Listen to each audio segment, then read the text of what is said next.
Bismillahirrahmanirrahim. Ramadan, rahmat Allah terbuka luas. Bulan Ramadan, rahmat Allah segala-galanya terbuka luas. Berkatnya terbuka luas di mana-mana. Keredaannya terbuka sepanjang Ramadan. Keampunannya terbuka siang dan malamnya. Pahalanya mencurah-curah bagaikan hujan lebat. Ia diganda-gandakan dibandingkan di bulan biasa. Rahmatnya melimpah ruah kepada sesiapa sahaja yang menginginkannya. Tapi mampukah kita memperolehi itu semua? Layakkah kita mendapatkannya? Kitakah orangnya yang memperolehi keistimewaan itu? Kalaulah di bulan Ramadan itu lahir kita sahaja yang meriah, disambut pula dengan pesta makan minum, fikiran dan jiwa kita tidak pun berubah, maka keistimewaan Ramadan bukan untuk kita. Keistimewaan itu adalah untuk orang-orang yang bertakwa. Selepas asar 30 Disember 1998.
Assalamualaikum warahmatullahi wabarakatuh. Bismillahirrahmanirrahim. Alhamdulillahirrabbilalamin. Wassalatu wassalamu ala ashrafil anbiya'i wal mursalin wa ala alihi wa sahbihi ajma'in, amma ba'd. Allahumma salli ala sayyidina Muhammad wa ala ali sayyidina Muhammad. Sahabat-sahabat yang dikasihi, yang dirahmati Allah Subhanahu wa taala, alhamdulillah kita dipanjangkan umur. Hari ini dah masuk 10 Ramadan. Kita bersama-sama lagi dalam segmen khas yang dibawakan dalam 3 channel kita pada pagi ini. Corong FM, RTH FM dan juga di Hub TV. Jadi kepada semua sahabat-sahabat di mana juga anda berada, sama-sama kita lapangkan masa seketika. Sama-sama kita kongsi-kongsikan, kita share-sharekan program yang sesungguhnya pastinya akan dipayungi oleh para malaikat.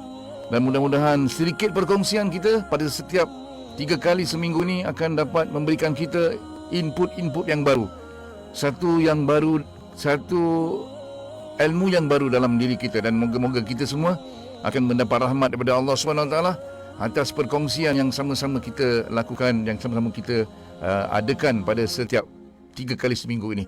Jadi bersama saya sekali lagi, saya akan bawakan kepada anda Al-Fadil Ustaz Abu Bazi.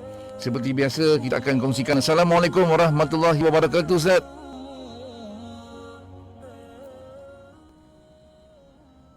Ya, sekali lagi kita tertutup pula sound, Ustaz. Okey, Assalamualaikum warahmatullahi wabarakatuh, Ustaz. Waalaikumsalam warahmatullahi wabarakatuh. Alhamdulillah, Ustaz. Jadi kita sama-sama pagi ni kita dapat bertemu sekali lagi, Ustaz. Walaupun Ustaz tak ada di, alhamdulillah tak ada di Kuala Lumpur, tapi dengan kemajuan teknologi, Ustaz, dengan kemajuan teknologi kita boleh lakukan di mana saja, hendak dengan tak nak je. Ustaz 10 hari berpuasa, alhamdulillah sihat, Ustaz. Alhamdulillah sihat-sihat. Alhamdulillah, Ustaz. Sekejap ya, Ustaz. Masa berlalu. Kita dah masuk minggu kedua, Ustaz. Minggu kedua dalam bulan Ramadan. Kita sedar tak sedar, kita nak tak nak, puasa akan terus berlalu, masa akan terus meninggalkan kita. Beruntunglah mereka-mereka yang selalu mencari ilmu, mereka yang selalu mendekatkan diri dengan kitab suci Al-Quran Al-Karim, Ustaz. Hari-hari baca Quran, hari-hari kita cari pahala yang Allah dah sediakan untuk kita, yang dah diganjarkan untuk kita semua. Jadi hari ini, Ustaz, alhamdulillah, saya pun tadi tanya-tanya juga, Ustaz ada ke tak ada ni kan?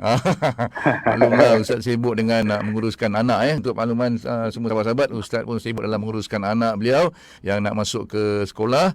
Jadi kita apa pun alhamdulillah dengan kuasa Allah Subhanahu Wa Taala pagi ni dapat kita bersama-sama lagi dalam segmen yang akan kita kongsi-kongsikan bersama ni, insya-Allah.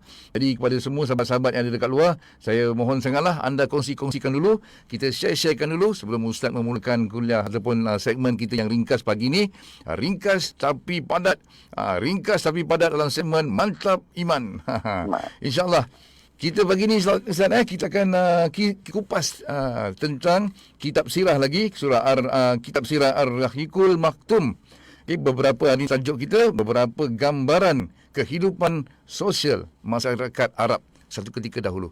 InsyaAllah kita tak buang masa lagi untuk kita terus bersama-sama dengan Al-Fadil Ustaz Abu Bazi Zulkarnain dalam pencerahan ataupun kita sama-sama perkongsian kitab sirah Ar-Rahiqul Maktum kita pada hari ini, insyaAllah. Silakan, Ustaz.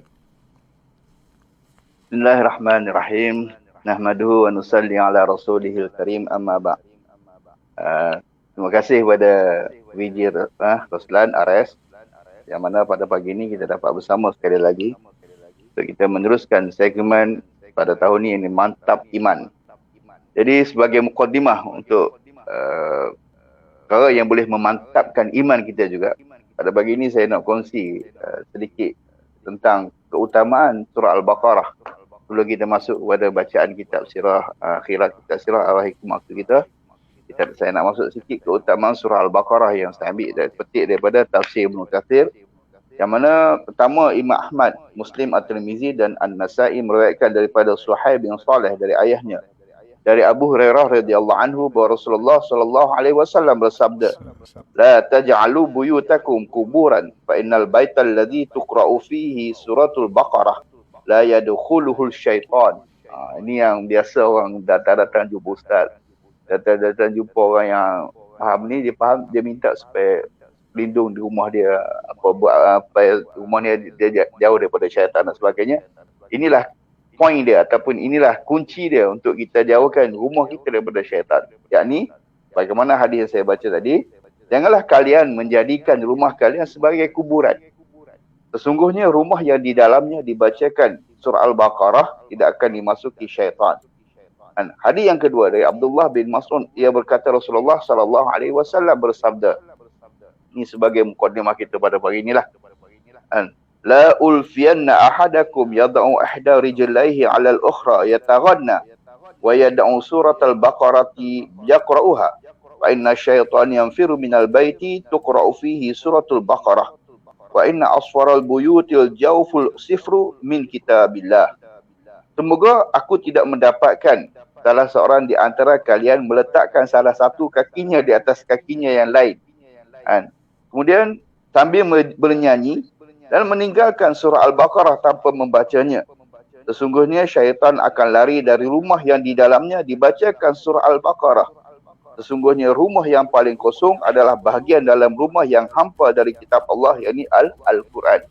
Di sini adalah satu peringatan. Nabi SAW ingatkan kepada kita. Janganlah semua kita semata-mata masuk je rumah kita penuh dengan hiburan. Penuh dengan perkara-perkara yang melalaikan. Sampai kita lupakan kitab Allah Subhanahu Wa Taala. Terutama sekali surah Al-Baqarah ni, kerana surah ini boleh lindungkan rumah kita dan isi-isinya daripada perkara-perkara, gangguan-gangguan, godaan-godaan syaitan. Jadi dalam hal ini, benda yang mudah, yang perkara inilah yang kita sebutkan sebagai kemantapan iman.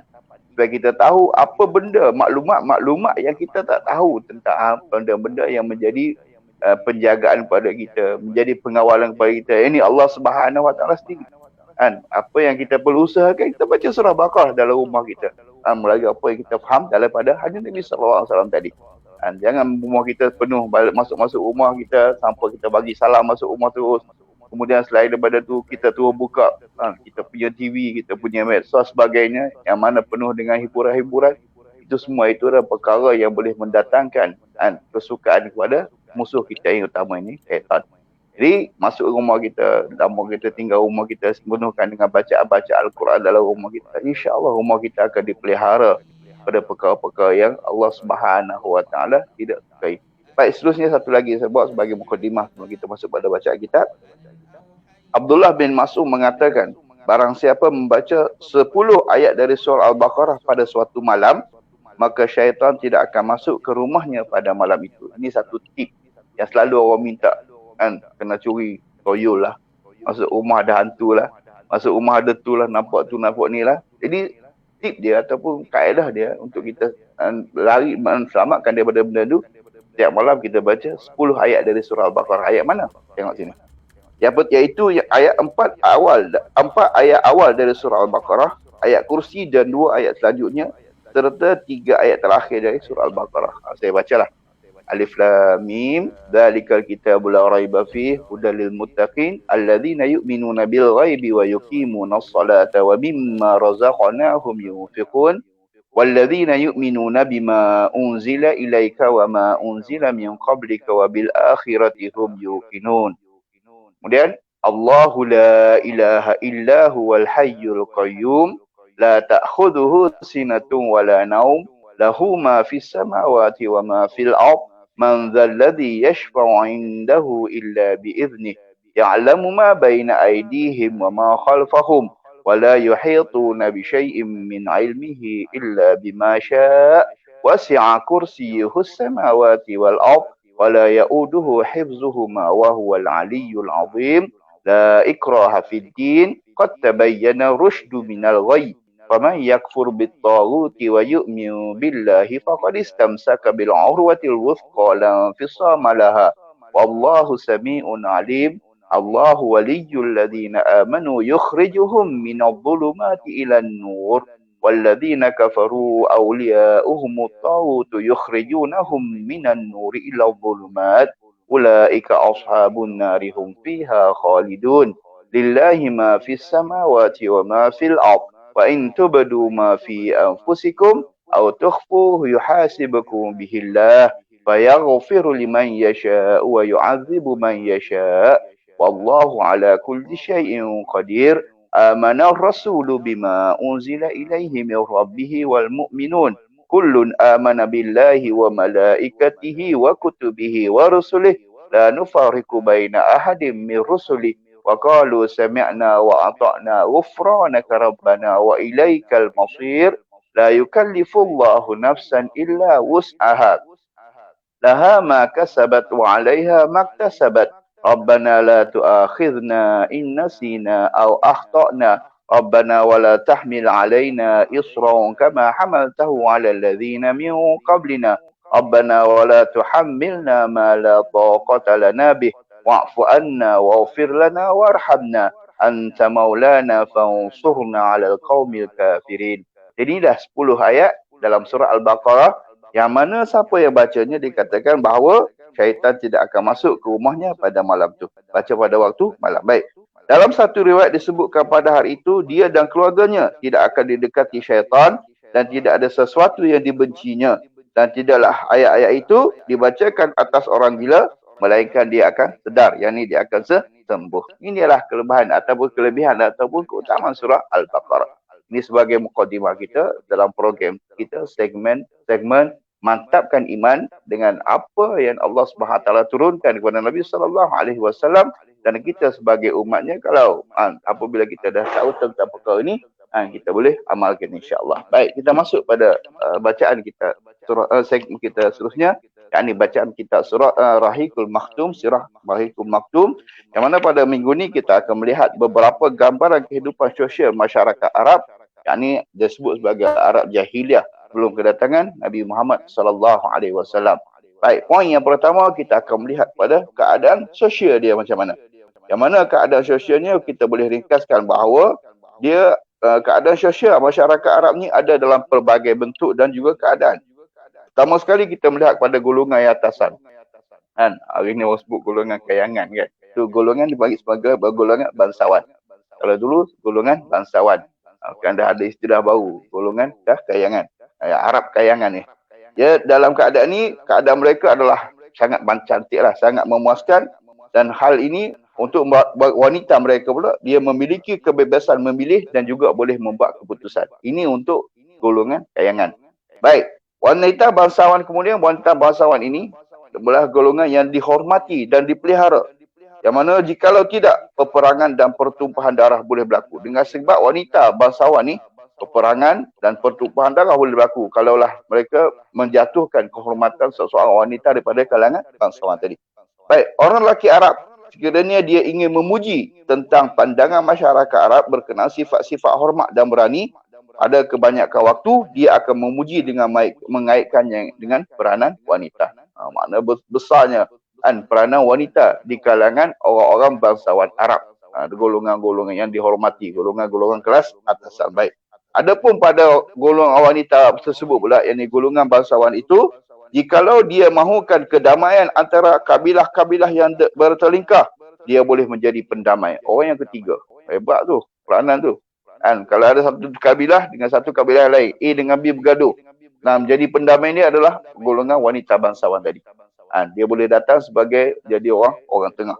Baik, jikalau dia mahu menyalakan api peperangan dan pertengkaran, dia juga boleh berbuat demikian. Kalau nak mulakan perang pun boleh dengan hanya suara daripada wanita bangsawan tadi. Beri arahan lawan orang ni, perang dengan orang ni, dia boleh buat arah macam tu. Ni keadaan orang wanita, maknanya sosial untuk golongan bangsawan ini berbeza daripada golongan bawahan nanti. Nanti kita akan melihat. Baik, namun begitu, tidak dipertikaikan lagi bahawa lelaki menjadi ketua keluarga dan bertindak memutuskan sesuatu keputusan. Walau bagaimanapun, orang lelaki dia ada tempat dia sendiri. Yang ini dia adalah sebagai ketua keluarga, dan juga dia adalah orang yang boleh memutuskan sesuatu keputusan. Berkenaan akad dan nikah perkahwinan, para wanita terikat dengan keputusan penjaga dan ibu bapa mereka. Para wanita tidak berhak membuat keputusan sendiri. Ini keadaan masa dulu. Ini kepada golongan bangsawan. Maknanya mak ayah dia boleh paksa anak dia kahwin kepada siapa-siapa, walaupun golongan bangsawan. Dia kuasa tu tertakluk pada kuasa keluarga ataupun kuasa mak ayah dia. Baik. Itu adalah golongan bangsawan. Adapun dalam kelas masyarakat yang lain, masyarakat biasa pula, terdapat pencampuran bebas antara lelaki dan perempuan. yang mana kita boleh katakan sebagai aktiviti yang berlaku pada waktu itu adalah aktiviti yang tidak baik, yang tidak sihat. Antaranya ialah pelacuran, berminum arak dan juga perzinaan. Sehingga dalam hal ini Abu Daud merekodkan sebuah hadis daripada Aisyah radhiyallahu anha yang menyatakan bahawa pernikahan pada zaman jahiliah terbahagi kepada 4 jenis. Tadi golongan atasan, ini golongan yang bawahan ini. Itu dia kata pernikahan ni berlaku pada waktu itu berlaku dalam pada 4 jenis.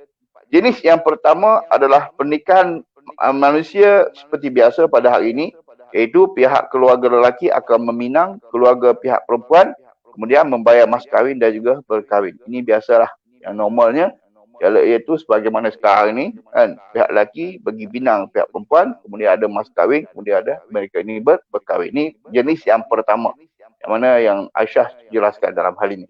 Kemudian jenis yang kedua adalah seorang lelaki itu berkata kepada perempuan yang suci daripada persetubuhan dengannya bahawa isterinya itu perlu menemui lelaki yang lain dan dia perlu berkahwin dengannya. Seorang lelaki, dia kata kat perempuan yang dia belum bersama lagi dengan dia, dia suruh perempuan tu pergi cari, bagi berkahwin dengan orang lain. Dah ada dah isteri lelaki yang pandang pertama, kemudian berkahwin yang lain. Baik. Kemudian selepas daripada perempuan tu pergi kepada lelaki yang lainnya, lelaki pertama tadi perlu menjauhi daripada isterinya itu dan tidak boleh menyentuhnya sama sekali sehingga wanita itu hamil hasil perhubungan dengan lelaki yang baru berkahwin dengannya itu. Maknanya dia tak sentuh apa-apa pun. Isteri yang suami yang kedua itulah yang akan sentuh perempuan tadi, akan bersama dengan isterinya yang tadi. Seterusnya apabila hamil, suami asalnya boleh menikmati semula perhubungan dengan isterinya jikalau dia suka. Kerana perbuatan ini dilakukan dengan seakan ia boleh menghasilkan anak yang cerdas atau menghasilkan keturunan yang baik. Yang mana pernikahan itu dinamakan sebagai nikah al-istibda'. Al-istibda'. Jadi dalam pernikahan yang kedua ni pelik sikit lah. Orang lain yang nikah, kemudian suami suruh nikah dengan orang lain pula. Pergi duduk dengan orang yang lain, suami yang kedua tadi.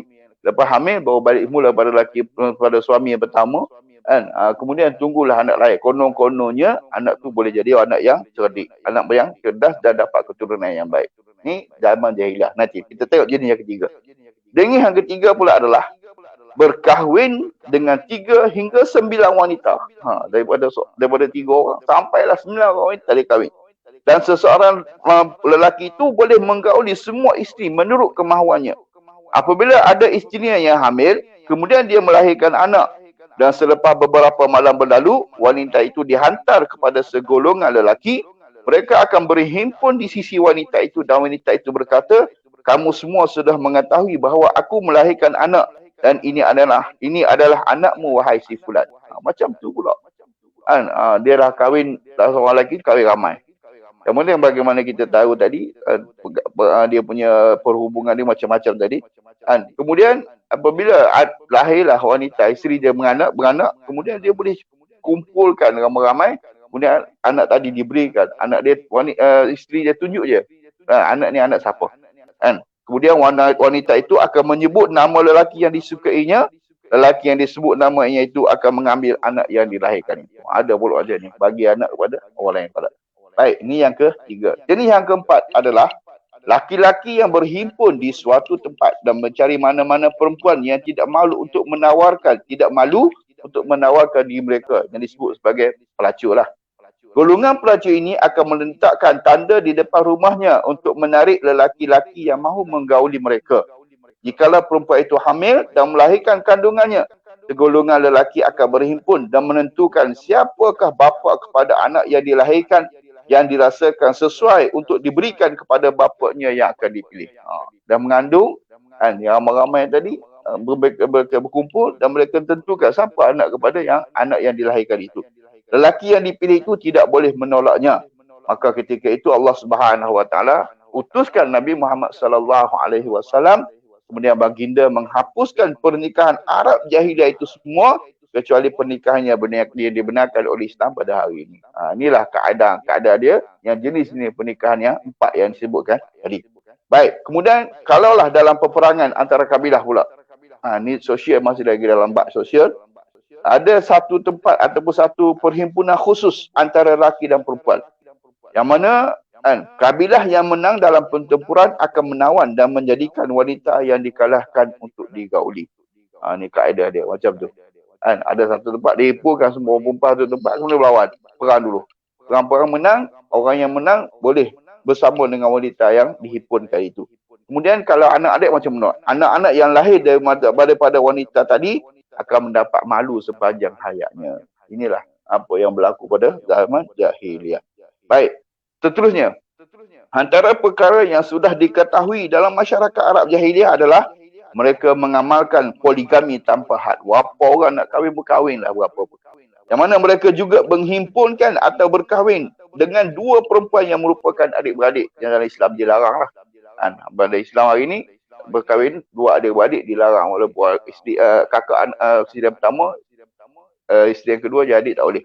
Satu adik-beradik tak boleh berkahwin dalam masa yang sama. Ini makin-makin pada waktu itu, pada zaman Arab jahiliah ni, ini dibolehkan. Kemudian lagi. Selain itu mereka berkahwin dengan isteri-isteri kepada bapa-bapa mereka apabila ditalakkan, yakni diceraikan ataupun meninggal dunia. Kalau kita hari ini tak boleh hukum tu, memang tak boleh lah. Mak mertua kita dah tak boleh kita jadikan sebagai isteri selama-lamanya. Manakala kuasa talak yang dipegang oleh lelaki tidak ada hak bilangannya. Berapa kali talak pun tak ada, tak kisah. Berapa 10, 20 kali talak pun boleh ambil balik. Boleh rujuk balik. Inilah kaedah ataupun inilah keadaan sosial pada masa itu.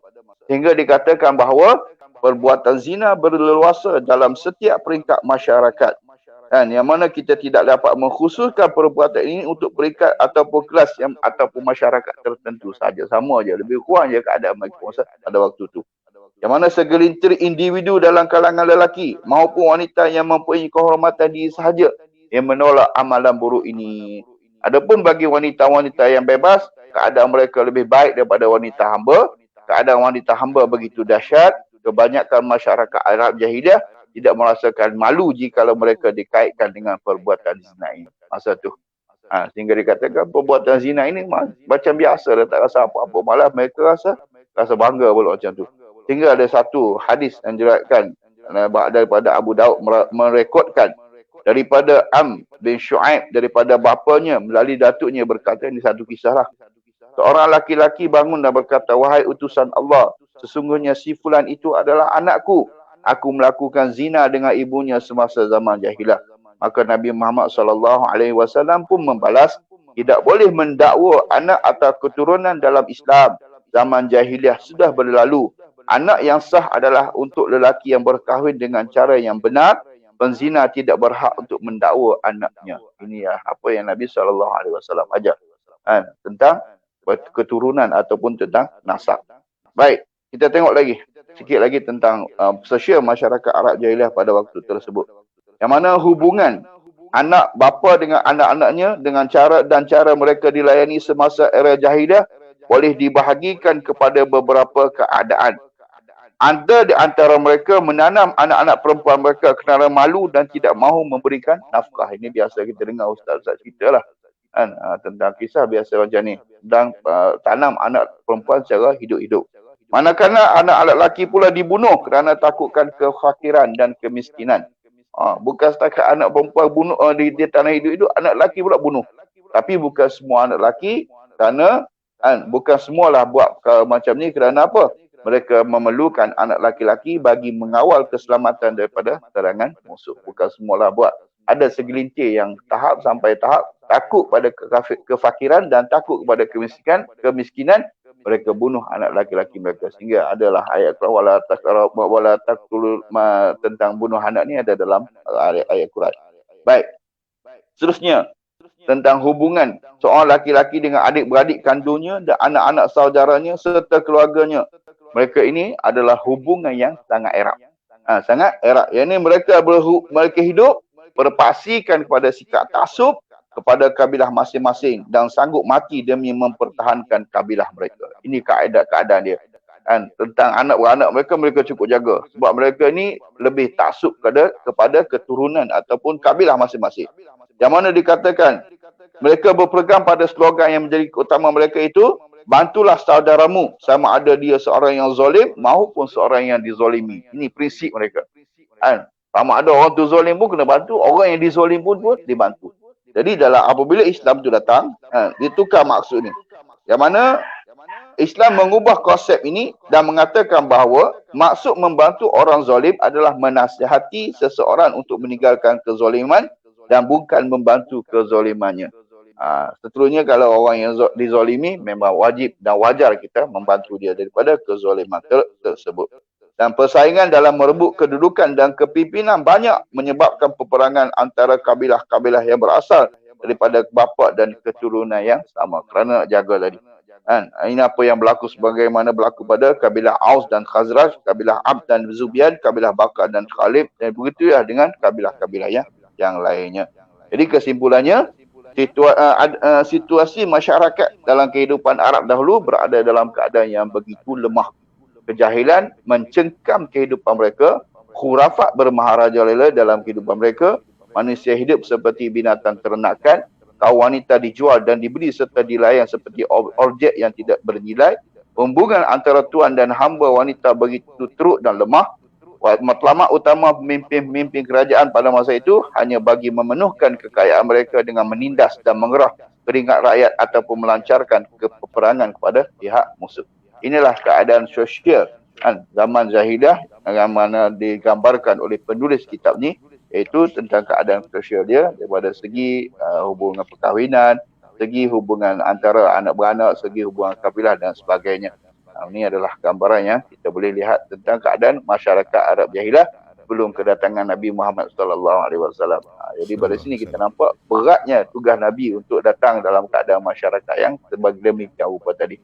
Wallahu alam, saya serah kembali kepada Wiji Roslan. Okay, Alhamdulillah Ustaz. Jadi satu kupasan yang saya rasa ramai yang tak tahu Ustaz. Ramai yang saya rasa yang mungkin tak dapat gambaran yang sebenar. Tapi sebenarnya bila kita lihat gambaran yang Ustaz cerita tu, ada kebanyakan perkara tu berlaku sekarang. Allah tu seperti datangkan kembali Ustaz. Allah tu seperti jelmakan kembali apakah yang berlaku satu ketika dahulu. Pada zaman-zaman jahiliah, zaman sebelum kedatangan Nabi sallallahu alaihi wasallam, dah ada berlaku dah. Berlaku lagi sekarang. Seperti manusia tu hilang pertimbangan. Bunuh anak dah biasa dah. Bunuh dia sekarang dia tak kira dah. Bunuh anak, bunuh lelaki perempuan, dia dah kira sekali je. Bunuh anak lelaki perempuan. Sekali jalan je.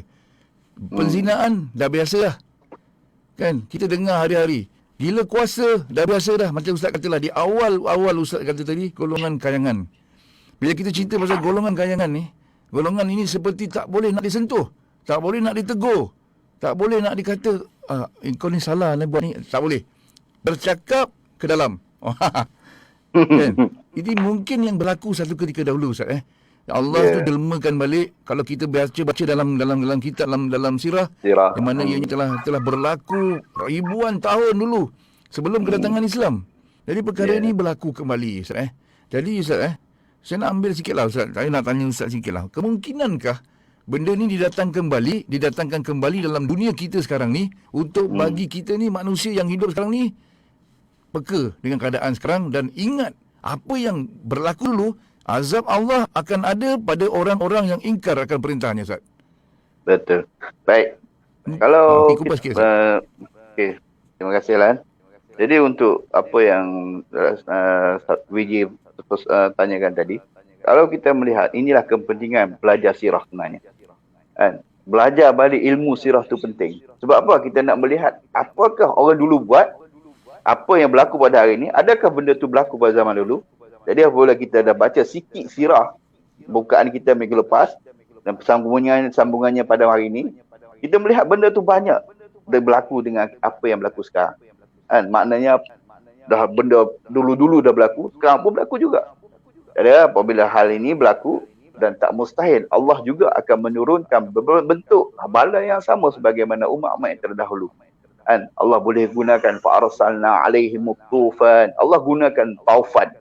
Oh ni kan kita dah kecoh sekejap dengan taufan-taufan yang teruk-teruk sebelum ni kan. Wal jarad, belalang pun Allah boleh guna. Kan? Wal kummala, wad dafadi'. Kan? Kemudian Allah boleh gunakan kata-kata tu sebagai bentuk-bentuk siasat. Kan? Ini adalah dalam bentuk kemudian umat-umat terdahulu Allah boleh gunakan suara yang menggunturkan. Kalau tengok dalam kitab dia kata, menggunturkan makna ni dengar suara tu boleh pecah telinga. Boleh bekas setakat pecah telinga, boleh mati lagi. Jadi dalam hal ini tak mustahil. Bagi Allah tak mustahil Allah boleh gunakan kaedah yang sama, bentuk siksaan yang sama kepada umat dahulu apabila umat hari ini tak nak ikut apa yang Allah Subhanahu Wa Taala suruh. Itu pentingnya kita belajar sirah. Apabila kita belajar sirah, kita boleh nampak gambaran yang sebenar masyarakat dahulu sebenarnya apa yang berlaku kepada kita hari ini masyarakat dahulu dah buat. Kemudian datangnya Rasulullah sallallahu alaihi wasallam, datangnya Rasulullah sallallahu alaihi wasallam sebagai pemberi peringatan. Sebab tu Allah bagi tahu Nabi bahwasanya wa ma arsalnaka illa mubasysyiran wa nadhira. Tugas kamu hanyalah untuk menyampaikan perkara-perkara yang baik tentang kamu buat baik, kamu beriman, kamu beramal soleh, kamu akan dapat syurga. Dan juga tugas Rasulullah sallallahu alaihi wasallam juga menyatakan tentang ancaman-ancaman yang menakutkan. Bagaimana kalau kita buka dalam kitab-kitab tafsir, bagaimana berlaku kepada kaum Ad, kaum Samud, berlaku kepada kaum Lut. Semuanya Allah jelaskan satu-satu. Dan benda tu boleh berlaku pada hari ini. Memang dah berlaku pun hari ini. Kalau kita melihat masyarakat hari ini, Masya Allah. Dah ada semua package dah umat-umat terdahulu buat tu dah ada dalam masyarakat hari ini. Sebab itulah belajar sirah ini satu perkara yang penting. Walaupun kita kata alah sirah je. Tapi hari ini baru nampak bahawanya tengok 4 jenis perkahwinan tadi pun. Kita rasa pelik ni. Tapi hari ini dah ada benda tu. Sumbang maharamnya ada, apa perzinaannya ada, apa benda pun dah ada. Jadi tak pelik lah apa yang Rasulullah tanya kan. Tak mustahil Allah boleh hantarkan dalam bentuk siksaan-siksaan bagaimana berlaku kepada umat dahulu pada kita juga hari ini. Na'udzubillahi min dzalik. Sebab itulah program mantapkan iman satu program yang cukup bagus. Walaupun kita belajar sirah, kita baca sirah, tapi kita boleh relatekan dengan iman. Sebab ni semua ilmu adalah daripada Allah Subhanahu Wa Taala. Wallahu a'lam. Itulah Ustaz Jadi kita daripada semua sahabat-sahabat daripada di Hub TV, daripada Corong FM, daripada RTS FM di mana juga anda berada waktu dan ketika ini kita cubalah dapatkan perkongsian ni sebenarnya apa yang Ustaz nak sampaikan ni. Kalau kita tak ada perkongsian ni mungkin kita tak tahu apa yang berlaku yang Ustaz ceritakan tentang sirah. Kejadian ataupun asal bagaimana manusia sebelum kedatangan Islam. Dan apabila kita lihat keadaan sebelum kedatangan Islam itu bagaikan ianya dipertontonkan kembali, kan? Bagaikan digunakan satu alat yang khas, dipertontonkan kembali, dimasukkan tape, di playback, dan itulah keadaan manusia sekarang ini. Dan apabila kita lihat apa yang berlaku sekarang sama yang telah diceritakan oleh Ustaz tadi. Perkahwinan, dari segi perkahwinan, sumbang mahram yang Ustaz kata tadi, termasuklah apa benda kita yang lihat sekarang dengan kegilaan kuasa golongan-golongan kayangan. Kan dulu dipanggil golongan bangsawan, kini dipanggil golongan kayangan. Sama je kan. Jadi kita harapkan Ustaz mereka-mereka yang ada mungkin juga siaran kita ni didengari oleh golongan-golongan kayangan. Manalah tahu kan. Kalau didengari, kita harapkanlah Allah tu Maha Kuasa. Kita ni dalam bulan Ramadan yang penuh keberkatan ni, kita doa yang baik-baik lah. Kan kita doa pemimpin kita. Sebab tu dalam segmen Mari Mengaji pada setiap pagi kita mendoakan para pemimpin kita Ustaz untuk mereka menjadi pemimpin yang mencontohi kepribadian Rasulullah sallallahu alaihi wasallam. Bagaimana Rasulullah nak membina satu empire tu, nak mengubah 360 darjah kehidupan manusia yang pada ketika itu yang sangat orang cakap bebas nak melakukan apa saja, tiba-tiba ada undang-undang. Mau kalau sekarang orang kata apa kenamenya kan. Orang Perak kata apa kenamenya nak tukar ni. Itu orang Perak lah. Kalau orang Perak kata macam tu. Jadi kita ni manusia biasa ni, kita nak diubah oleh seorang yang sangat-sangat dicintai Rasulullah ni, sangat-sangat yang cintai Allah Subhanahu Wa Taala. Orang yang dah dikatakan kehidupan dia sebelumnya dah diampunkan, selepasnya dah diampunkan, tak ada dosa, maksum. Tapi masih lagi kan Ustaz kan, kalau kita tengok kepribadian Rasulullah ni sallallahu alaihi wasallam, kepribadian ni sangat-sangat yang patut kita contohlah kan. Kita walaupun tak berjumpa dengan Rasulullah, tapi aura dia tu masih ada sampai sekarang. Ada yang kadang-kadang kita mengalir mata bila kita baca selawat Rasulullah sallallahu alaihi wasallam ni. Dan itulah dia sebenarnya kuasa Allah Subhanahu Wa Taala sahabat-sahabat. Jadi kepada semua sahabat-sahabat kita ambillah masa kesempatan ni, sama-samalah. Saya pun nasihatkan diri saya juga, dan kita sama-sama ambil kesempatan yang ada ni. Walaupun kita baca sirah macam Ustaz kata tadi, tapi inilah sebenarnya gambaran manusia di akhir zaman yang dipertontonkan kembali. Jadi kita carilah jalan yang betul, jalan yang benar. Kat mana kita nak berada, ya Ustaz? Kalau kita dalam akhir zaman ni Ustaz, kadang-kadang kita tak nampak Ustaz, kat mana kita nak berada ni. Kalau kita ibaratkan kita berada dalam sebuah stadium yang besar Ustaz, yang dipenuhi dengan banyak penonton-penonton ni, kita nak jerit tak dengar Ustaz, kita nak bercakap pun tak dengar. Macam manakah caranya kita nak menjerit bagi orang dengar? Satu je cara, lompat pagar pergi tengah padang. Kita angkat tangan, orang mesti senyap, orang nak tahu apa yang kita nak cakap. Bagaimana kita nak pergi ke tengah tu? Bagaimana? Inilah cara ni. Kita kena ada seseorang, kena ada bimbingan, kena ada pengetahuan Ustaz. Kalau kita ada pengetahuan, jadi kita akan habislah hidup kita ni kan. Kita hidup tak lama Ustaz. Ini dah masuk minggu kedua. 10 hari kita dah berpuasa. Pejam celik, percayalah sahabat-sahabat. Kejap 20 hari berpuasa.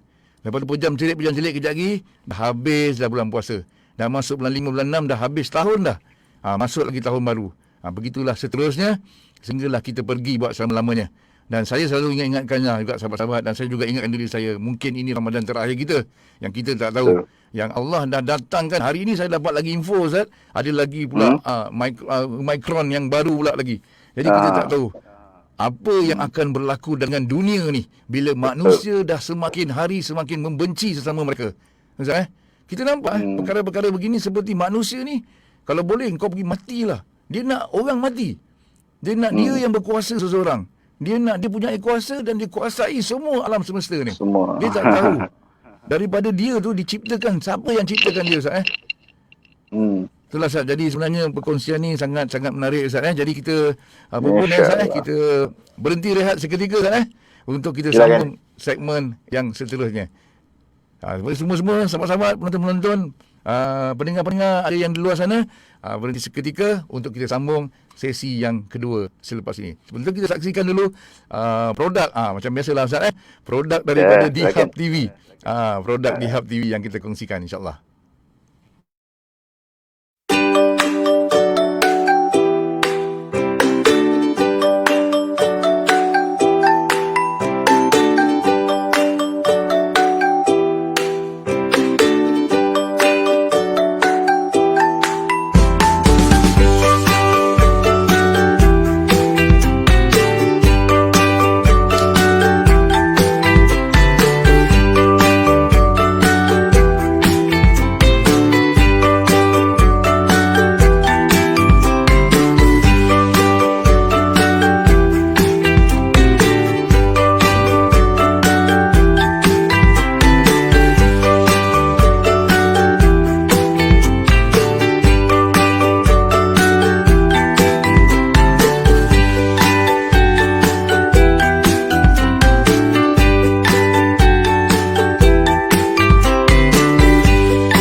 Kita bertemu kembali semua sahabat-sahabat di mana juga anda berada pagi ini. Hari ini sudah masuk 10 Ramadan bersama dengan 12 hari bulan April 2022. Jadi sahabat-sahabat yang dikasihi, yang dirahmati Allah Subhanahu Wa Taala, semoga kita semua dalam lindungan Allah Subhanahu Wa Taala. Semoga kita semua dalam keberkatan. Majlis yang kita sama-sama sertai ini dipayungi oleh para malaikat, dan mudah-mudahan kita semua akan mendapat rahmat fadilat daripada apa yang kita kongsikan pada hari ini, insya-Allah. Jadi Ustaz, sekali lagi kita bertemu Ustaz.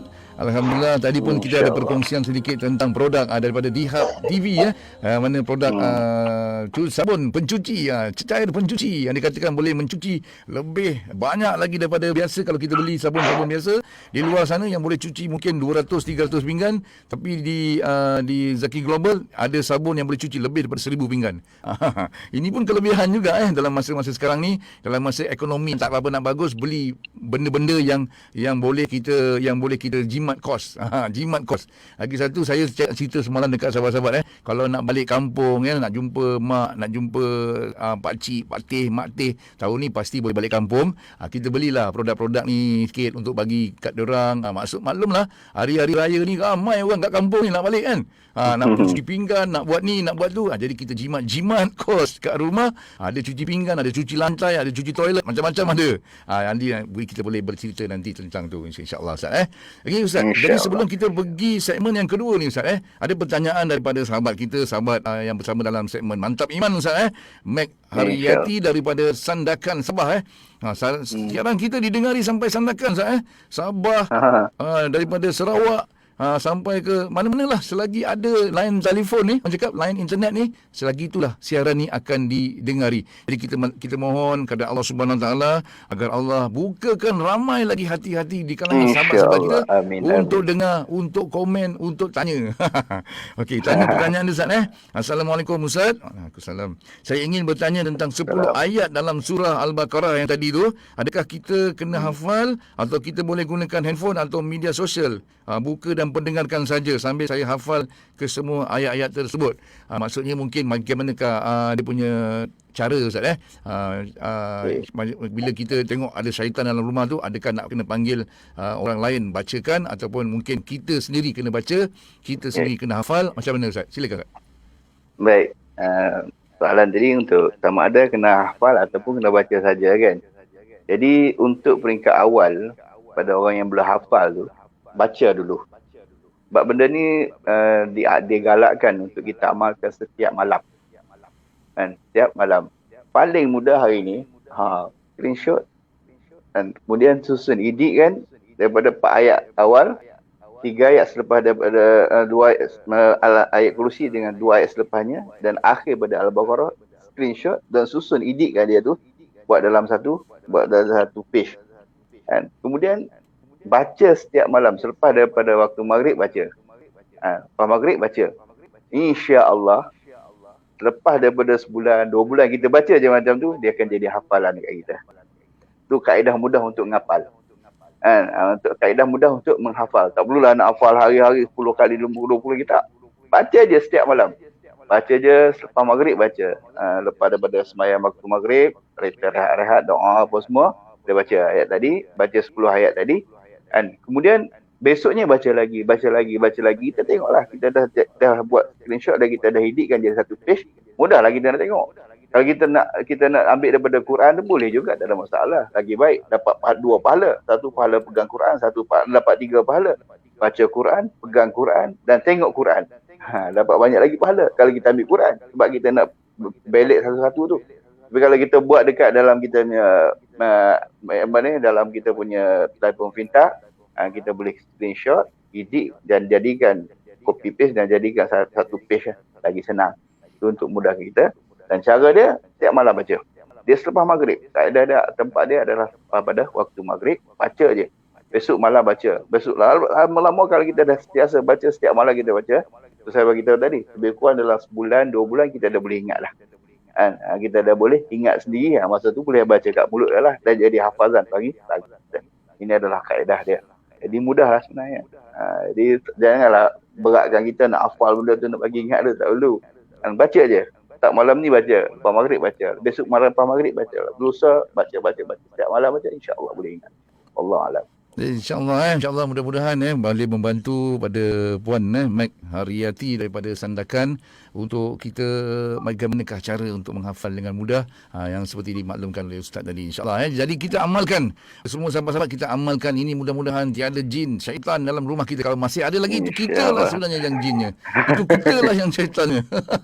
Jangan kita salahkan jin, jangan kita salahkan syaitan, kerana mereka telah diusir dengan ayat-ayat Allah. Jadi kita kena ingat, kita pun antara jin dan syaitan, kiranya kita bertukar wajah. Itu Ustaz. Jadi kita teruskan dengan segmen yang kedua, Ustaz, yang Ustaz akan kongsikan bersama dengan kita. Seperti semua sahabat-sahabat, kita terus dengarkan, fokus dengar. Jika anda berada dalam pejabat, dengar-dengar, curi-curi dengar, kerana curi-curi dengar ini dapat pahala, bukan curi yang tak dapat pahala. InsyaAllah, teruskan, Ustaz. Bismillahirrahmanirrahim. Terima kasih kepada sahabat saya Wiji Roslan, Wiji Ares. Dan insyaAllah pada hari ini kita akan teruskan dengan perkongsian tentang sunnah Nabi SAW. Kita nak buat dalam slot yang kedua ni, insyaAllah kita cari benda-benda yang simple je. Benda-benda ni boleh terus kita amal, dengar dan boleh kita terus amalkan. Baik, hari ini kita akan masuk dalam sunnah dalam ibadah sunat, iaitu berkenaan dengan sembahyang sunat. Pertama tentang sembahyang solat duha. Yang mana solat duha adalah antara yang merupakan solat yang Nabi SAW sentiasa lazimi dia. Bagaimana hadis Nabi SAW yang menunjukkan kepentingan perkara tersebut daripada Abu Dzar radhiyallahu anhu, bahawa Nabi SAW bersabda, yusbihu ala kulli sulama min ahadikum sadaqah, wa kullu tasbihatin sadaqah, wa kullu tahmidatin sadaqah, wa kullu tahlilatin sadaqah, wa kullu takbiratin sadaqah, wa amrun bil ma'ruf sadaqah, wa nahyun 'anil munkari sadaqah, wa yujzi'u min dzalika rak'atani yarka'uhuma min adh-dhuha.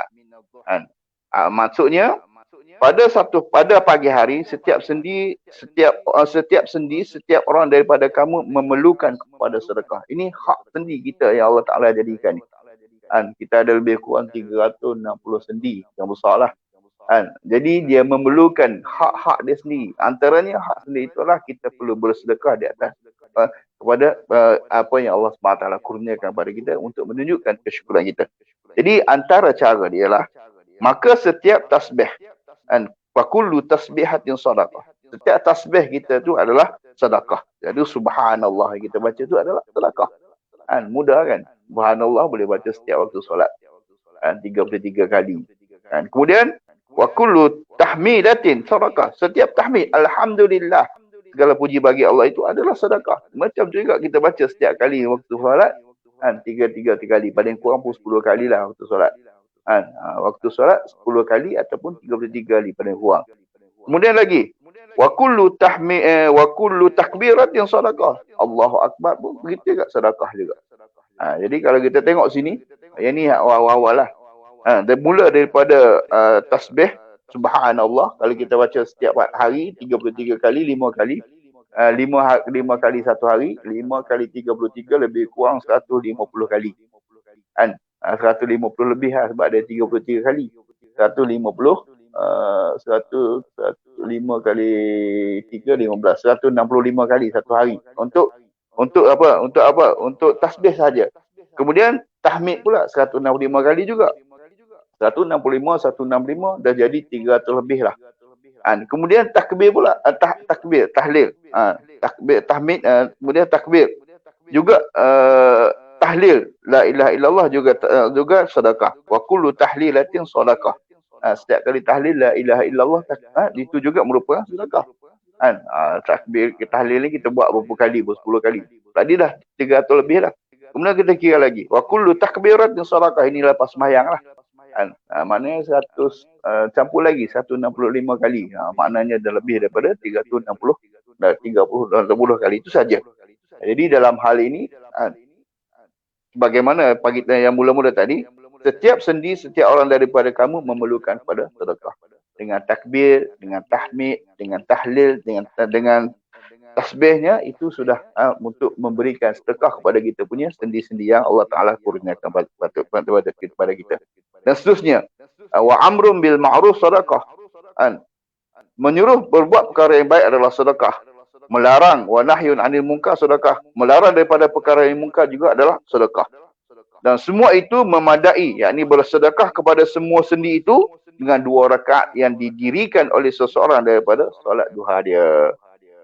Semua tadi, semua perkara tadi untuk cukupkan kita punya sedekah pada sendi-sendi kita. Kan? 2 rakaat daripada duha itu mencukupi. Ini bagaimana? Ini adalah hadis Nabi SAW, iaitu kan, wa yujzi'u min dzalika raka'atan yarka'uhuma min ad-duha. Semua itu memadai, yakni bersedekah kepada semua sendi itu dengan 2 rakaat yang didirikan seseorang daripada solat duha dia. Ini solat tentang solat duha, kan? Kemudian solat yang kedua, iaitu sunnah solat rawatib yang muakkad, yang dituntut. Ada ghairu muakkad, ada muakkad. Ghairu muakkad ni yang tidak dituntut, muakkad ni yang dituntut. Maknanya dia tingkatan dia lebih daripada yang biasa. Sunat solat rawatib. Tentang hal ini para ulama berbeza pandangan dalam menentukan bilangan sebenar sunat solat rawatib yang muakkad.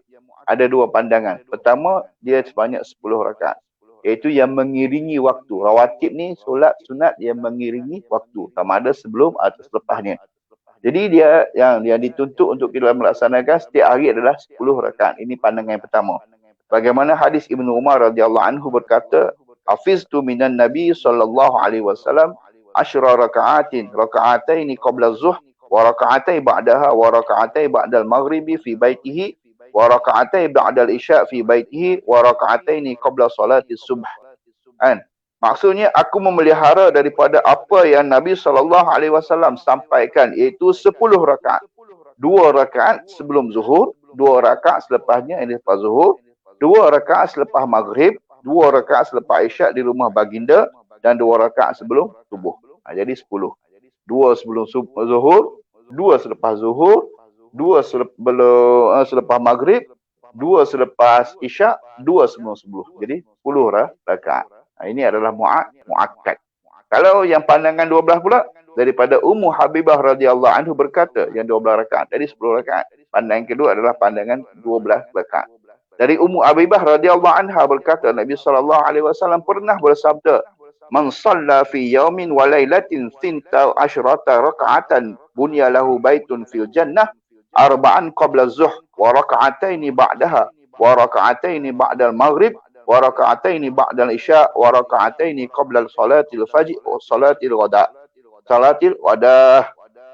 Barang siapa yang menunaikan solat pada setiap hari sebanyak 12 rakaat, maka akan dibina baginya sebuah rumah di dalam syurga, iaitu 4 rakaat sebelum zuhur, 2 rakaat selepasnya, ini selepas zuhur, 2 rakaat selepas maghrib, 2 rakaat selepas isyak, dan 2 rakaat sebelum fajar, ini subuh, iaitu solat al-ghadah, solat fajar.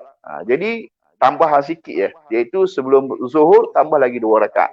Jadi 4 rakaat, selepas zuhur 2 rakaat, selepas maghrib 2 rakaat, selepas isyak 2 rakaat, sebelum subuh 2 rakaat. Ini ganjarannya dikatakan bahawa orang yang istiqamah dengan perkara ni, orang yang buat perkara ni, insya-Allah Allah akan binakan baginya sebuah rumah di dalam syurga. Ini mudah kan? Tadi ada pandangan 10 rakaat, ada pandangan 12 rakaat. Pulanglah pada kita nak ambil yang mana. Yang kedua, yang pertama tadi yang saya sebut, supaya kita sembahyang solat duha. Yang mana ganjaran solat duha ni dia mencukupkan kan hak pada sendi-sendi kita yang perlu kita bersedekah pada setiap hari, insya-Allah. Kan? Walaupun pada hal itu kita boleh juga bertasbih, kita boleh juga bertahmid, kita boleh juga bertahlil, kita boleh bertakbir. Untuk menjadikan banyak sedekah-sedekah kepada kita, kepada ajaran, pada apa yang kita laksanakan setiap harinya. Baik. Yang terakhir, apabila kita menunaikan sembahyang, hendaklah kita adakan sutrah. Inilah sunnah. Apa dia sutrah? Sutrah ini adalah penghadang sebagai tanda pemisah antara orang yang sedang solat dengan orang yang lalu di hadapannya, seperti dinding, tiang, tongkat dan sebagainya. Sutrah itu adalah sunnah. Sebab itulah kalau kita sembahyang, lepas daripada sembahyang waktu fardu dan nak sembahyang sunat, carilah tempat-tempat yang ada halangan di hadapan. Sama ada tiang ke, sama ada dinding ke, ataupun lah kita boleh pacak sendiri kita punya apa benda-benda kat depan, tempat kat depan kita sembahyang. Berarti ini adalah sunnah Nabi SAW sebagaimana satu hadis sahih daripada Sah bin Abi Hatmah radhiyallahu anhu bahawa Nabi sallallahu alaihi wasallam bersabda, "Idza shalla ahadukum ila sutratin falyadnu minha la yaqta'i syaitanu alaihi salatah." Kan? Maksudnya jika seseorang daripada kamu solat dengan menghadap ke arah sutrah, maka hendaklah dia mendekatinya serta janganlah sampai syaitan membatalkan solatnya. Nak sembahyang biar ada penghalang depan kita, dan itu merupakan sunnah Nabi SAW. Jadi dengan 3 perkara sunnah yang kita bincang dan kita dengar pada hari ini, dan 3-3 ni merupakan satu benda yang cukup ringan bagi kita, mudah-mudahan kita dapat amal, insya-Allah. Saya dapat amal dan tuan-tuan, puan-puan, pendengar juga dapat amal benda yang sama. Semoga kita di akhirat nanti, yang penting semua akan dapat syafaat daripada Nabi sallallahu alaihi wasallam, dan kita boleh berada dalam syurga Allah Subhanahu wa taala. Wallahu alam. Terah kembali pada VJRS. Alhamdulillah Ustaz. Jadi perkara-perkara sunnah yang kadang-kadang kita tak nampak Ustaz. Kecil je. Perkara-perkara ni kecil je. Kadang-kadang orang tak nampak. Lebih-lebih lagi kalau kita lihat bila Ustaz kita cerita pasal solat duha. Solat duha ni waktu dia panjang Ustaz. Selepas terbit fajar kan, pagi kan, sehingga waktu zuhur. Sehingga ada yang dikatakan sebelum zuhur. Waktu zuhur tu bila kita pergi solat Jumaat saya pernah dengar satu kuliah.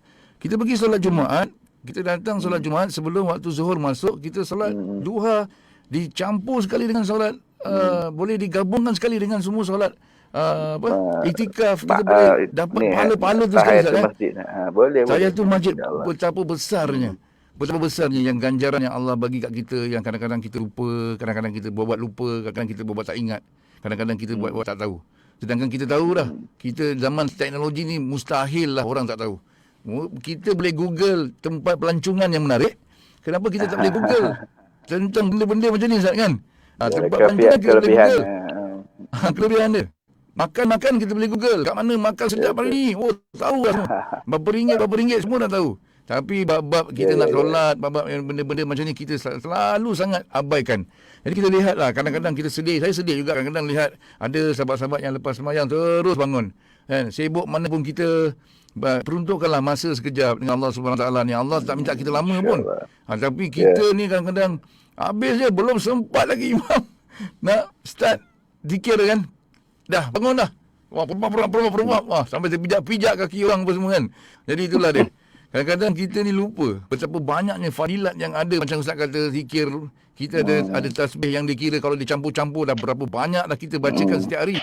Kan? Kalau kita baca setiap hari, setiap selepas solat waktu ni, selepas solat fardu ni, berapa banyak yang kita dapat kumpulkan amalan-amalan yang mudah sangat. Tapi Allah tu ialah Allah tu tak bagi dekat semua orang Ustaz. Itulah sebabnya Allah sediakan neraka, syurga dan neraka. Jadi kita harap-harap kita tak tergolong dengan mereka-mereka yang tak dapat kelebihan yang pendengaran macam ni Ustaz. Jadi saya nak tanya sikit satu Ustaz. Satu kan nak tanyalah. Kita nak kongsikanlah sikitlah tentang bila Ustaz kata ada satu salat rawatib semua solat sunat rawatib dan sebagainya. Dan mungkin juga antara sahabat-sahabat kita ni yang tak berapa tahu apabila seseorang itu akan diharamkan daripada masuk api neraka apabila kita mengamalkan 4 solat awal sebelum zuhur, 4 solat qabliyah selepas zuhur. Jadi ini antara amalan-amalan yang senang dan panjanglah sikit masa tu, tapi senang nak buat. Tak macam dulu beratus-ratus rakaat. Dan zaman kita sekarang 4 rakaat je. Pun kadang-kadang kita tak buat Ustaz. Pun kadang-kadang kita tak buat. Diharamkan masuk api neraka ni. Diharamkan kalau dalam dunia ni, dalam restoran tu, restoran haram. Kita takut nak masuk haram sebab haram. Ni diharamkan masuk neraka. Takkanlah kita tak nak. Kan? Inilah Ustaz kadang-kadang Ustaz. Tapi akhirnya Ustaz kita ni manusia biasa Ustaz. Kita pun lemah, kita pun selalu dalam keadaan yang kita ni sentiasa tak berapa perfect dalam kehidupan kita Ustaz.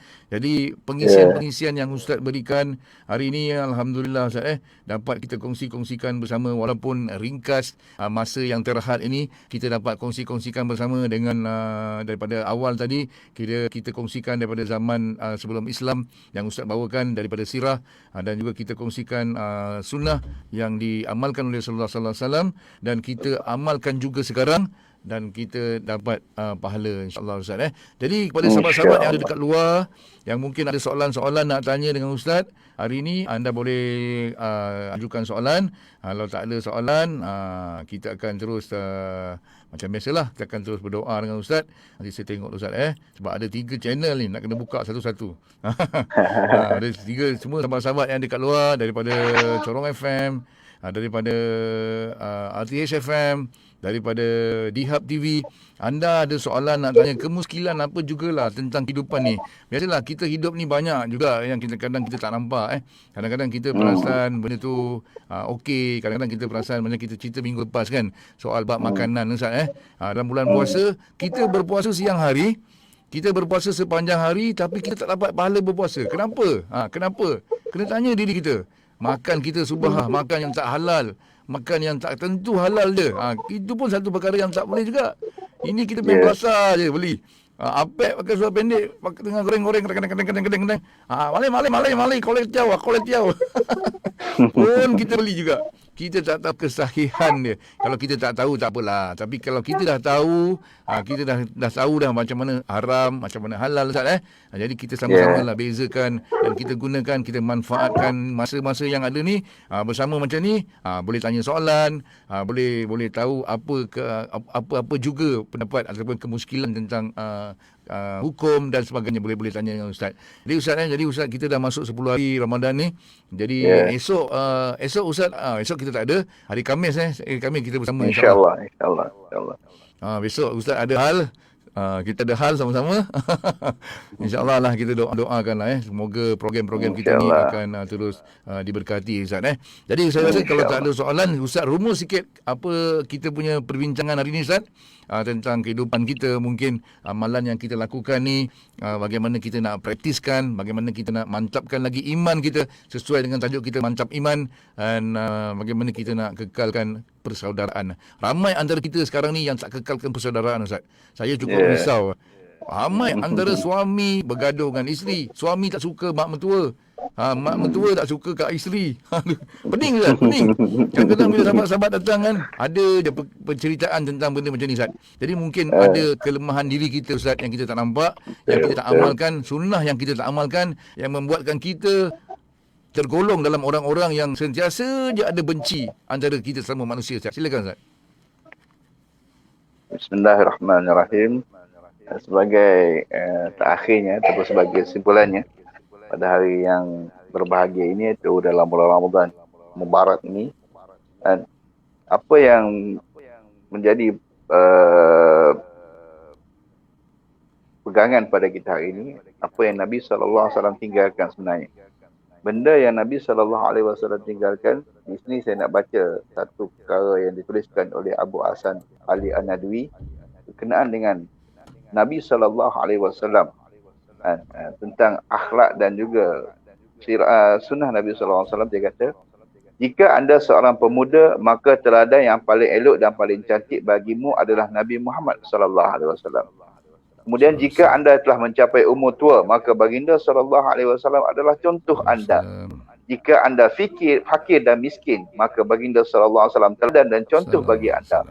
Jika anda kaya, maka baginda SAW imam anda. Jika anda berangkat untuk berperang, maka baginda SAW juga turut serta berperang. Dan jika kamu menginginkan perdamaian, maka baginda SAW akan memberikan kedamaian sebelum kamu memintanya. Dan jika anda reda, maka baginda SAW pun reda. Ini sebagai kesimpulan kita bahawa Nabi SAW merupakan sebagaimana Allah Subhanahu wa taala sebutkan, laqad kana lakum fi rasulillahi uswatun hasanatun liman kana yarjullaha wal yawmal akhir wa dzakarallaha katsira. Demi sesungguhnya adalah bagi kamu pada diri Rasulullah itu contoh ikutan yang terbaik, iaitu bagi orang yang sentiasa mengharapkan keredaan Allah dan balasan baik di hari akhirat, serta dia pula menyebut dan mengingati Allah dengan sebanyaknya dalam masa susah dan juga senang. Jadi kesimpulannya, sunnah Nabi SAW merupakan yang terbaik kepada kita semua, insya-Allah. Mudah-mudahan kita belajar sikit-sikit sunnah Nabi, terus kita amalkan, itu adalah yang paling baik untuk kita semua. Wallahu alam. Untuk dengan saya serahkan kembali kepada sahabat saya. Terima kasih VJ RS. Semua sahabat-sahabat, saya harapkan perkongsian yang sedikit ni akan dapat membina jati diri kita untuk mantapkan iman kita. Apabila kita mantap iman, apabila kita sentiasa memikirkan keadaan diri dan keadaan masyarakat sekeliling kita, keluarga kita, anak kita, isteri kita, suami kita, pastinya kita akan menjadi insan yang disayangi. Bukan saja masyarakat, tapi Allah SWT. InsyaAllah. Amin. Betul. Amin, amin, amin. InsyaAllah. Jadi Ustaz, jadi terima kasih banyak-banyak Ustaz perkongsian kita pada hari ini. Dan semoga kita semua akan beroleh kejayaan lah, dipayungi oleh para malaikat di apa majlis-majlis yang walaupun dalam orang cakap dalam Facebook macam ni kan, tapi ianya turut dipayungi kerana kita berniat baik berniat baik kita akan dapat pahala, berniat jahat tak dapat lagi dosa. Selagi kita tak melakukan dosa. Betul. Jadi insyaAllah Ustaz. Jadi sampaikan, boleh kita baca doa sikit Ustaz? Macam biasa kita baca doa sikit untuk semua sahabat-sahabat. Ada sahabat-sahabat yang ibunya sakit, ada sahabat-sahabat yang ayahnya sakit, ada sahabat-sahabat yang masih terlantar di hospital juga Ustaz. Bersama-sama dengan kita dalam siaran hari ini, kita doakan agar mereka kembali sihat, dan mereka-mereka yang ada sukar dalam kehidupan, tak ada pekerjaan dan sebagainya, moga mereka beroleh kejayaan apa juga yang mereka lakukan permudahkan Ustaz. Silakan Ustaz. InsyaAllah. Bismillahirrahmanirrahim. Alhamdulillahi Rabbil Alamin. Wassalatu wassalamu ala asyrafil anbiya'i wal mursalin wa ala alihi wa sahbihi ajma'in. Allahumma inna nas'aluka imanan kamila wa yaqinan sadiqa wa qalban khashi'a wa amalan saliha wa niyatan khalisa wa du'a mutaqabbala wa rizqan halalan tayyiban wasi'a. Allahumma ashrah sudurana lil Islam wa habib ilayna al-iman wa zayyanhu fi qulubina wa karih ilayna al-kufra wal fusuq wal isyan waj'alna minal rasyidin.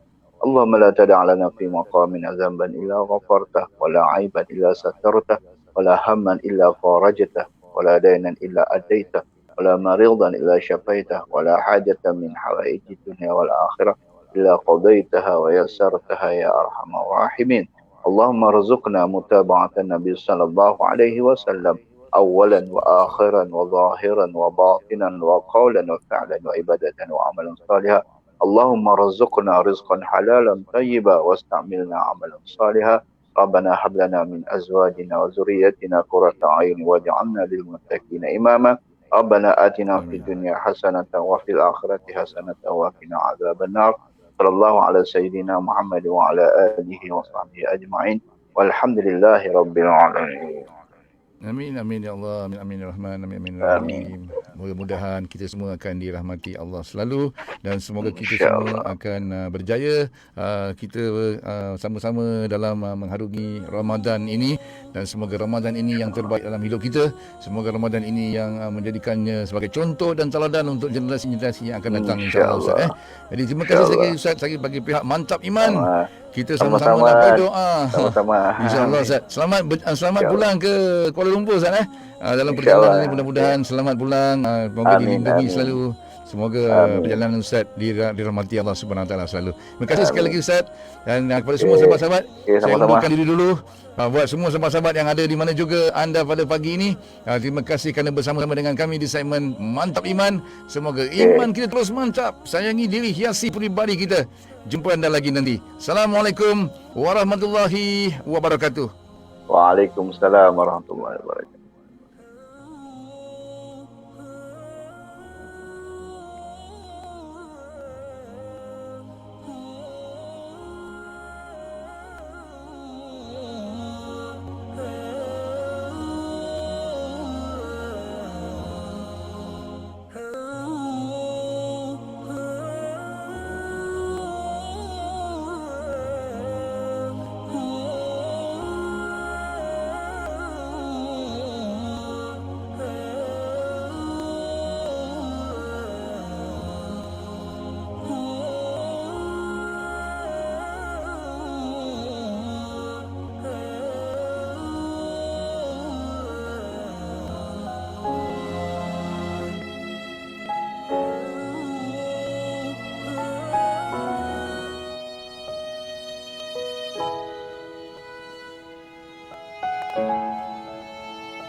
وسلم سلاما تاما على سيدنا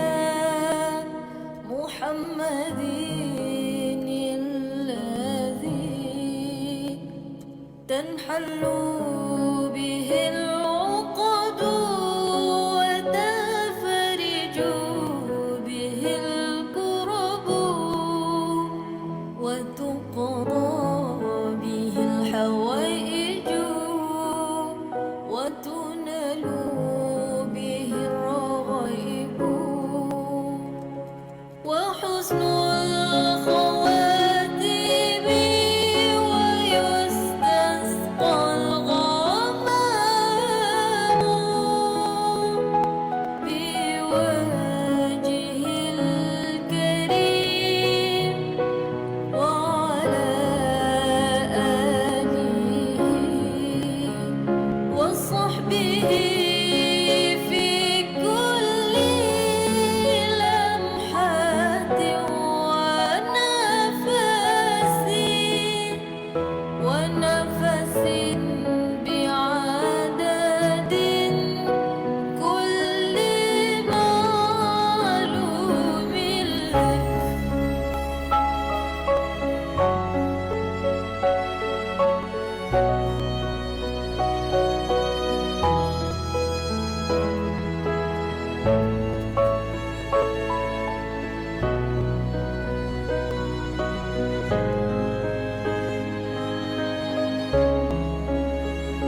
اللهم صل صلاة كاملة وسلم سلاما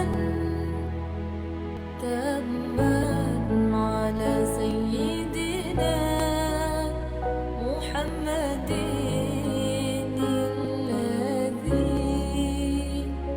تنحل به العقد وتنفرج به الكرب وتقضى به الحوائج وتنال به الرغائب وحسن الخواتيم ويستسقى الغمام بوجه الكريم وعلى آله وصحبه في كل لمحة ونفس بعدد كل معلوم لك.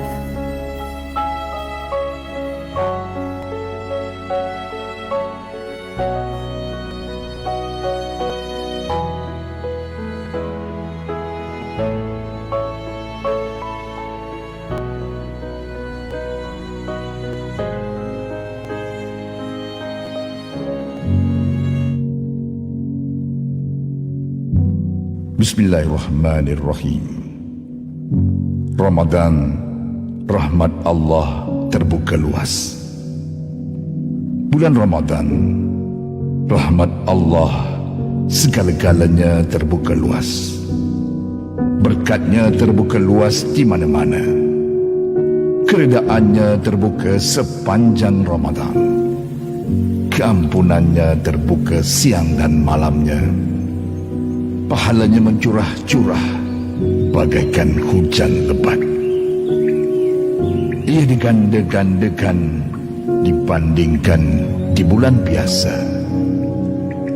Rahmatnya melimpah ruah kepada sesiapa sahaja yang menginginkannya. Tapi mampukah kita memperolehi itu semua?